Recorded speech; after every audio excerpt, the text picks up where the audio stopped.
đã giảm được trung bình hơn 2 năm tuổi sinh học. Hello, chào mừng anh em đã quay trở lại channel của mình. Clip này mình sẽ làm về Edinson Cavani, 1m84, 37 tuổi, tuổi chân phải này. Hàng đá cho câu lạc bộ Boca Juniors, Palestine Copacher, tiền đạo cắm này, hai vị trí tiền đạo cánh. Nhận đứt công 92, kiểu bóng 81, dây bóng 80, dây bóng chân 79, chuyền thấp 71, chuyền bóng 62, dứt điểm 92, đánh đầu 88 rất tốt này. Rồi đá phạt 77, độ xoay bóng 83, hiếu chiến 70, hoãn tham gia vòng 70.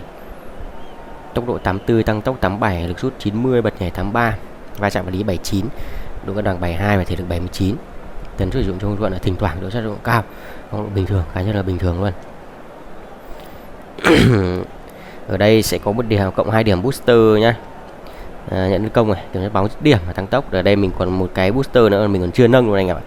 Trước kia có hitting đánh đầu này, bullet hitting, cớ lòng rút xa, rút điểm thì có rút một chạm trừ một chạm outside về phía ngoài, xây dâm không và tinh thần chiến đấu. Ok, giờ chiến thôi.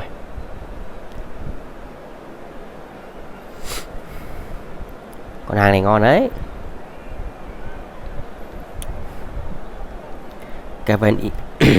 Cavani thì nhìn chung là Cavani tuổi mặc dù tuổi đã cao nhưng đá vẫn rất nhiệt. 37 tuổi.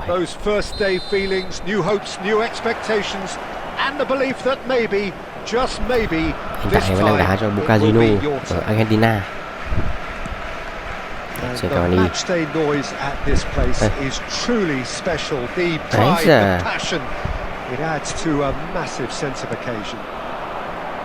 Nào chạy chỗ đi. Ui, hút bóng anh em ạ.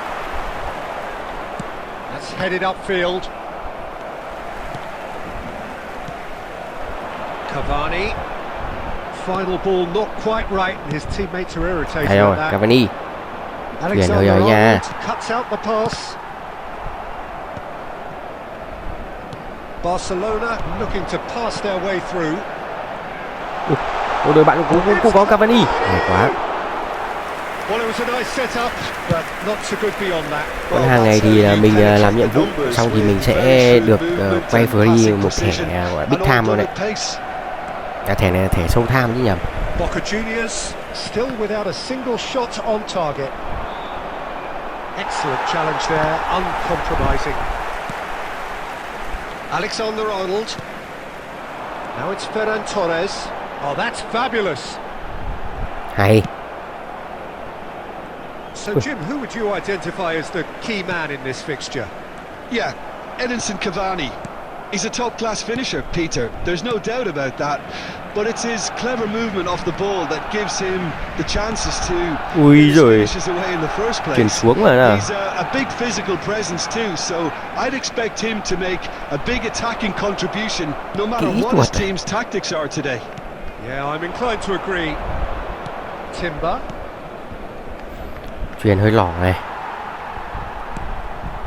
Alexander-Arnold. That's a shade optimistic. Fabian Ruiz. Passes coming off in quick succession here. Truthfully, it was hard to see any better outcome there. Oh, strong challenge there. Đây rồi. Cavani. Now it's Cavani. Dứt điểm. Goal! Boca Juniors! And he is away. The launch of a brand new hero. Sút được quá đẳng cấp anh em ạ. Oh, beautifully dispatched. Thế làm sao mà đỡ được. That's expertly finished and he's done that so often. Sút góc hẹp vậy. Boca Juniors penetrate first. It is a truly precious lead. Look, I'm sure that silencing the crowd would have been mentioned in the dressing room beforehand. And just Cavani bên đội bạn thì Cavani was alert to the possibilities, but in the end it's fruitless. And it's De Bruyne. Saka has bounced loose now, engages and forces him off the ball. Varela. Fabian Ruiz. And we've reached half-time. Well, it's a half which has simmered along nicely. Nói chung là thế trận nó cũng khá là giằng co. Mình sút một quả rồi bạn sút một quả. Và mình có bàn Yeah, I thắng. like the fact that there was a genuine flow to this game as well as intent. But I can't help feeling that their efforts deserved that little bit more. Boca Juniors lead by 1-0 at half-time. It's been a good display from them so far. A stable start to the game, and they are in a goodish place. First half is behind us, and the score is currently 1-0. So we're straight back at it at the start of the second half. Boca Juniors carrying a 1-goal lead. Aim forwards. Now it's De Bruyne. Another pass just keeps it Không được rồi. Varela distributed tidily. That's a promising run he's making on the right. He's taking on the lot of them. Chạy nhanh thế. Well, that's the first attempt, Peter, we've seen at one of those breaking passes just to spread the play. The attendance for this match was 70,987. Your impression so far, Jim? Well, Peter, if they're attempting to see out the game with such a narrow advantage, there's room for trouble. I just think they're sending out the wrong message. This could backfire. Alexander-Arnold. Saka. Well, you would hope for some movement off the bench, Peter, knowing you get an extra sub in extra time. And it's hoisted clear. That's a sharp pass. They want to be quick here. It's breakaway time. Well, it looked promising for a moment, but it came to nothing. Oh, played through for the wide man. Được. Ui dồi. He proceeds it all the way. Almost 75 minutes on the clock now. Varela. No surprise at all that this is the guy who's had such a positive impact.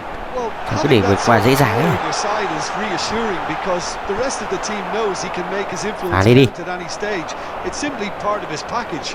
When he really wants to, this fella scores.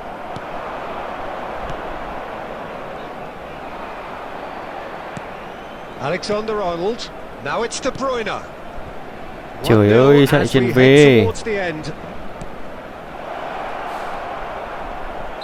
Yamal gets flagged offside. There's a real appetite from them to finally put this game to bed, but will they?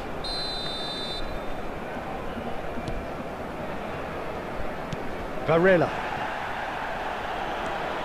That's a good run down the left.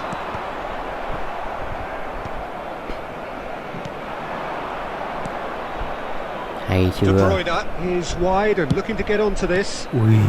Well, he certainly wasn't in the mood to take any risks. Đẹp thế. I think it's time for them to concentrate on closing this one out. Cavani! Well, the finish certainly didn't match the... And that will be it. Okay. They needed to win, and they have won. Edinson Cavani. Quá ok luôn anh em ạ. Rồi, hẹn gặp anh em một cái clip tiếp theo nhé. Bye bye.